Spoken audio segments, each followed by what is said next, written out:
हर हर महादेव. दरवर्षी शिवभक्त महाशिवरात्रीची आतुरतेने वाट बघतात. त्यामुळेच हिंदू धर्मात महाशिवरात्र खूप महत्त्वपूर्ण मानली जाते. फाल्गुन महिन्याच्या कृष्ण पक्षातील चतुर्दशी तिथीला महाशिवरात्र साजरी केली जाते. यंदा महाशिवरात्र 15 फेब्रुवारी रविवारी रोजी साजरी केली जाईल. त्या दिवशी महादेवांची मनोभावे पूजा आराधना केली जाते. जो भक्त या दिवशी व्रत करून महादेवांचे मनोभावे स्मरण करतो त्याच्यावर महादेव नेहमी प्रसन्न असतात. महाशिवरात्र तिथीची सुरुवात 15 फेब्रुवारी 2026 रोजी संध्याकाळी 5:04 सुरू होईल. महाशिवरात्र तिथीची समाप्ती 16 फेब्रुवारी 2026 रोजी संध्याकाळी 5:34 पर्यंत असेल. 15 फेब्रुवारी रोजी महाशिवरात्रीचे व्रत केले जाईल आणि 16 फेब्रुवारी रोजी त्याचे पारण केले जाईल. आपण वर्षभरामध्ये जितके काही सोमवार करतो किंवा महादेवाची जी काही व्रतवैकल्ये वर्षभरामध्ये करतो त्या सगळ्या व्रताचे पुण्य आपल्याला फक्त एका महाशिवरात्रीचे व्रत केल्यामुळे मिळतं. आणि त्यामुळे प्रत्येकाने महाशिवरात्रीचे व्रत आवर्जून केले पाहिजे. ज्या मुलामुलींचे विवाह होण्यामध्ये अडचणी येत आहेत त्यांनी देखील महाशिवरात्र करावी. यामुळे लवकर त्यांना मनासारखा जोडीदार मिळू शकतो. तसेच सौभाग्यवती महिलांनी हे व्रत केल्यास सौभाग्य अखंड राहते अशी देखील याची देखील मान्यता आहे. 15 फेब्रुवारी रोजी महाशिवरात्रीचे व्रत केले जाईल आणि 16 फेब्रुवारी रोजी त्याचे पारण केले जाईल. महाशिवरात्र व्रत घरातील स्त्रिया पुरुष घरातील सगळ्यांनीच केले पाहिजे. महाशिवरात्रीच्या उपवासाचे नियम आपण जाणून घेऊया. 1. महाशिवरात्री उपवासाच्या दिवशी सकाळी लवकर उठून पाण्यात काळे तीळ टाकून अंघोळ करावी. शक्य असल्यास गंगा स्नान करावे किंवा आंघोळीच्या पाण्यात गंगाजल मिक्स करून देखील तुम्ही अंघोळ करू शकता. शक्यतो ब्रह्ममुहूर्तावर सूर्योदयाच्या 2 तास आधी आणि त्यानंतर सूर्योदय झाल्यावर सूर्यदेवाला अर्घ्य अर्पण करावे आणि व्रताचा संकल्प घ्यावा. त्यानंतर नित्याची देवपूजा करावी. 2. उपवासाचे इच्छित फळ मिळवण्यासाठी उपवासाच्या दिवशी शक्यतो फलाहार करून उपवास पकडावा. परंतु ज्यांना काही कारणास्तव फलाहार उपवास करायचा नसेल तर ते फराळ करू शकतात. पण पांढरे मीठ वापरण्याऐवजी सेंदेव मीठ वापरावे असे म्हटले जाते. शेवटी उपवास हा आपला श्रद्धा आणि भक्तीवर असतो. तुम्ही फलाहार करून उपवास करा किंवा फराळ करून फक्त मनोभावे करा. मनातील इच्छा भगवान शिवशंकर नक्कीच पूर्ण करतील. 3. महादेवांच्या मंदिरात गेल्यावर पहिल्यांदा नंदीचा दर्शन घ्यावे. नंदी हे वाहन प्रजापती दक्षने शिवास दिले. त्यांची भक्ती पाहून प्रथम तुझे दर्शन व नंतर माझे दर्शन असा नंदीला आशीर्वाद दिला. नंतर द्वारातील वीरभद्र यांचे दर्शन घेऊन गाभाऱ्यात जावे. दोन्ही हाताने पिंडीला स्पर्श करून टाळी वाजवून शंभो हर हर महादेव असा जल्लोष करावा. महादेवाला पूर्ण प्रदक्षिणा घालू नये. पूजा बसून उत्तरेकडे तोंड करून करावी. उभा राहून पूजा करू नये. मातीच्या पंतीत आवर्जून दिवा लावावा. पंती आपण स्वतः घेऊन जावी. बेलपान हे पालते व्हावे. त्याचा देठ आपल्या समोर येईल असे बेलपान व्हावे. जर बेलपान मिळाले नाही तर मंदिरातील पिंडीवरील बेलपान घेऊन ते धुवून ते परत आपण शिवपिंडीला बेलपान वाहू शकतो. 4. कांदा लसूण मांसाहार दारू यासारखे तामसिक पदार्थांचे उपवासाच्या दिवशी सेवन टाळावे. उपवास करायचा असेल तरी देखील आणि जे उपवास करत नसतील त्यांनी देखील किंवा शिवरात्र दिवशी या पदार्थांचे सेवन करू नका. नंबर 5. उपवासाच्या दिवशी दिवसभर भगवान शिवाची मनोमन आराधना करावी. या दिवशी महामृत्युंजय मंत्राचा देखील जप करावा. त्यामुळे आयुष्यातील दुःखे संकटे नष्ट होतात. नंबर 6. व्रताच्या दिवशी दिवसा झोपू नये. शास्त्रानुसार दिवसा झोपल्याने आपल्याला व्रताचे पूर्ण फळ मिळत नाही. पण ज्यांना काही शारीरिक त्रास असतील तर ते झोपू शकतात. नंबर 7. महाशिवरात्रीचे व्रत काही जण निर्जला म्हणजे काहीही न खाता पिता किंवा पाण्यावर तर काही जण फलाहार तर काही फराळ करून करतात. आपल्या इच्छाशक्तीनुसार आणि शारीरिक क्षमतेनुसार व्रत कसे करायचे ते ठरवावे. दुसऱ्याचा हेवा करून व्रत करू नका. नंबर 8. जर फराळ करून व्रत उपवास करत असाल तर साध्या मिठाऐवजी सेंदेव मिठाचा प्रयोग करावा. नंबर 9. उपवासाच्या दिवशी ब्रह्मचर्याचे पालन करावे. शरीर आणि मनाची शुद्धता राखून ठेवावी म्हणून स्त्री पुरुष दोघांनी ब्रह्मचर्याचे पालन करावे. नंबर 10. उपवासाच्या दिवशी कोणाशी भांडण तंटा करू नये किंवा निंदा करू नये, खोटे बोलून दुसऱ्याचे मन दुखावू नये, आपले आचरण केवळ सात्विकच ठेवावे. नंबर 11. शिवपुराणात महाशिवरात्रीच्या दिवशी रात्री जागरण करण्याला अतिशय महत्त्व सांगितलेलं आहे.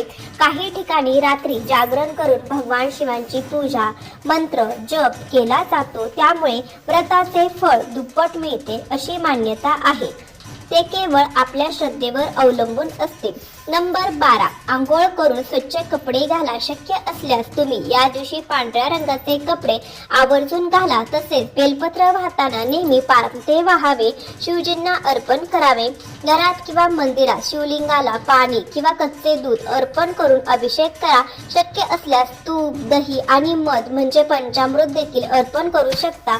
बेलपान हे सोमवारी कधीही तोडू नये व बेलपान अगोदर तोडलेले कधीही शिळे होत नाही. ते आपण धुवून वाहू शकतो.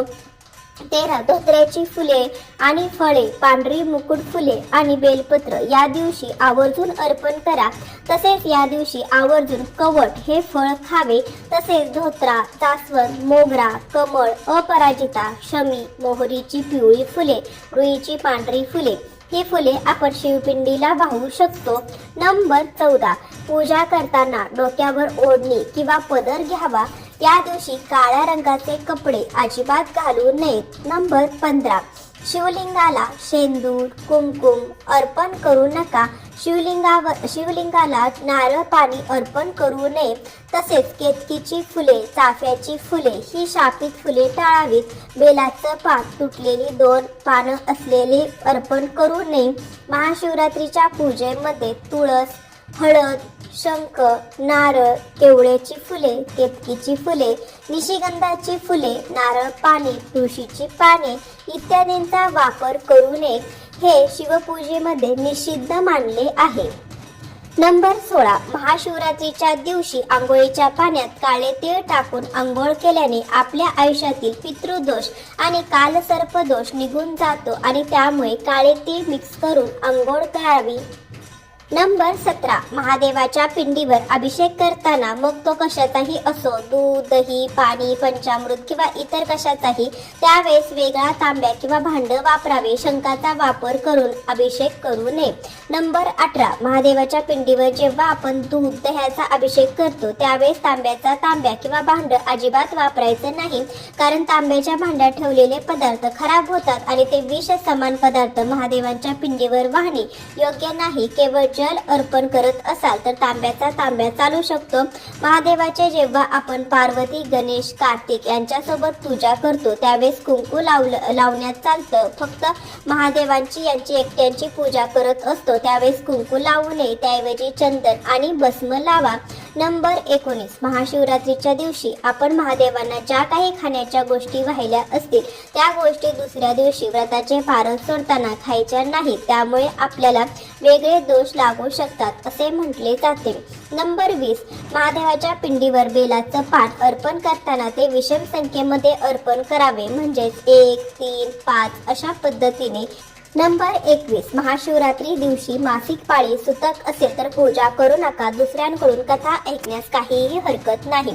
नंबर 22. गर्भवती महिलांनी जर त्यांची इच्छा असेल तर हे व्रत करू शकता. फक्त आपल्या आहारावर योग्य लक्ष ठेवून बाळाला नुकसान होणार नाही अशी काळजी करून व्रत करावे. पण गरोदर आणि स्तनपान करणाऱ्या स्त्रियांनी शक्य असेल तर उपवास करावा, नाही तर केवळ भगवान शिवशंकरांची पूजा, विधी आणि मंत्र जप केला तरी सुद्धा चालतो. नंबर 23. महादेवांच्या पिंडीवर बेल अर्पण करताना ते बेलाचे पान 3 दलाचे असले पाहिजे. 2 किंवा एका दलाचं पान अर्पण करू नये. म्हणजेच 3 पाकळ्या असलेले पान बेलाच्या झाडाला नमस्कार करावा, मगच पान तोडावे. बेलपान जळलेलं, तुटलेलं, चिरलेलं महादेवाच्या पिंडीवर अजिबात अर्पण करू नका.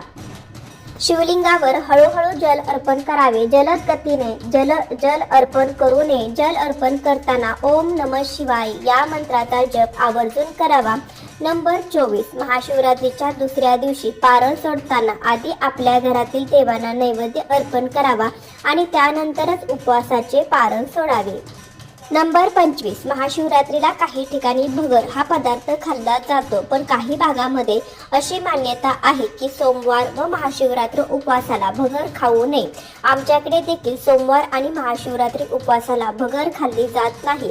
तुम्ही देखील महाशिवरात्रीला भगर खाऊ नका, परंतु तुमच्याकडे जर खात असतील तर तुम्ही खाऊ शकता. नंबर 26, शक्यतो सोमवारी किंवा महाशिवरात्रीला स्त्रियांनी केस धुवू नये. धुवायचे असतील तर आधीच्या दिवशी धुवावे. नंबर 27, यश, समृद्धी, शांती आणि आनंद मिळवण्यासाठी भगवान शिवाला बेलपत्र, धोत्र्याचे फळ, कच्चे तांदूळ, दूध, दही, चंदन, तूप, पाणी, भांग, ऊस अर्पण करावे. या व्यतिरिक्त दुधापासून बनवलेली मिठाई, बर्फी, पेढा यांसारखे पदार्थ भगवान शिवाला अर्पण केले जातात. तसेच पार्वतीला शृंगाराचे साहित्य अर्पण करा. महाशिवरात्री व्रताची पूजा 4 प्रहरात करणे अत्यंत शुभ मानले जाते. पूजेच्या प्रत्येक वेळी ओम नमः शिवाय या मंत्राचा जप करावा. याशिवाय शक्य असल्यास उपवासाच्या काळात रुद्राभिषेक ही करावा.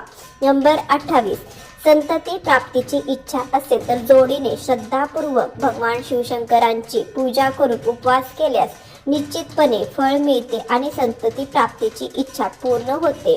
नंबर 29, शिवरात्रीची पूजा रात्री एकदा किंवा 4 प्रहर म्हणजे 4 वेळा देखील करता येते. ते आपल्या इच्छेनुसार करावे. त्यानुसार पूजा करून दिवा आणि धूप लावावा. नंबर 30, या पूजेदरम्यान भाविकांनी कधीही कुंकूचा तिलक लावू नये. त्याऐवजी चंदनाच्या तिलकाला प्राधान्य द्यावे. नंबर 31, उपवास हा श्रद्धेसाठी केला जातो, त्यामुळे शरीराला अतिरिक्त त्रास देऊन उपवास करू नका. जे तुम्हाला शक्य होईल आणि जमेल त्यानुसार उपवास करावा. नंबर 32, पूजेदरम्यान शेंदूर आणि हळद लावण्यात टाळावे. नंबर 33, मधुमेह, उच्च रक्तदाब आणि इतर वैद्यकीय समस्यांसारखे आरोग्यविषयक समस्या असलेल्या व्यक्तीने उपवास करण्यापूर्वी डॉक्टरांचा सल्ला आवर्जून घ्यावा. हा माहितीपूर्ण व्हिडिओ आवडला असेल तर व्हिडिओला लाईक, शेअर आणि चॅनलला सबस्क्राईब करायला विसरू नका. आणि हो, व्हिडिओ शेवटपर्यंत पाहिल्याबद्दल मी मनापासून आभारी आहे. धन्यवाद. श्री स्वामी समर्थ. ओम नमः शिवाय.